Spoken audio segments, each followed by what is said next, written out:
গত 1 বছর আমাদের জাহির মার্কেট জুয়ার আসর বাড়ে গেছে এবং বিশেষ করে বুদ্ধাকাদের এবং কাশিম সর্দারের দোকানের মাঝখানে প্রতিদিন 100 থেকে 200 মানুষ জুয়ার আসর বসায় এবং প্রতিদিন 50 থেকে 1 কোটি টাকার জুয়া খেলা হয় এবং এটার নেতৃত্ব দিতেছে যেমন কাদের উনি এটার নেতৃত্ব দিতেছে এবং ওনার দোকানের আশেপাশে ফজলের ভিতরেই জুয়া খেলা হয়।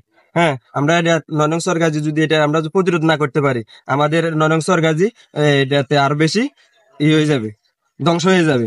আমরা এটা এই উপর মহলে চাই যে এটা সুস্থ তদন্তের মাধ্যমে একটা সুন্দর বিচার হোক। এক জায়গার মানুষ হয়, চতুর্থ সাইডের মানুষ, চতুর্থ এলাকার মানুষ হয়, এই ফজরের খেলা চলে। আমরা যদি এইটারে যদি ডাক দিই আরও আমাদের লোক আরও উল্টা ফায়ারিং, তারপরে আমরা সেলাই সমাধিরা দেখি না ডাকু দিই না বা সিয়াগা হলে যারা খেলে আমরা হলে আমরা হয়ে দিছি। আমাদের ছেলে মেলে ব্যাগ নষ্ট করে দিচ্ছে এই খেলাটা। এখানে জুয়ার আড্ডা চলে আব্দুল কাদের নেতৃত্বে। এখানে শত শত মানুষের জুয়া খেলতেছে, তাস খেলতেছে, 1-1.5 কোটি টাকা ডেলি খেলা চলতেছে, খেলা খায়। এগরে কোনো প্রতিবাদ করতে গেলে এরা কইতে চায় যে তোর জায়গা খেলি নাই, তোর টাকা দিয়া খেলি নাই, তোর বাবার টাকা দিয়া খেলি নাই, এইরকম হুমকি হামকি দেয় আমাগরে। যদি এইরকম ডাক দেয় তাহলে সামনের দিকে ভবিষ্যৎ তোর বেশি খারাপ হবে।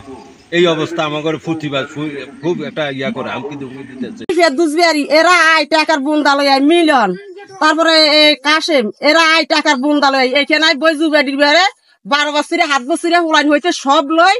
এরা এখানে গাঁজা খাপ বাবা টেবলেট খাই আসুন মিলাই তো কাদের দোকানে এরা জুয়াটি খেলা। এখানে অনেকগুলো তাস খেলে, প্রতিদিন যা ডাক দে তারা শুনে না।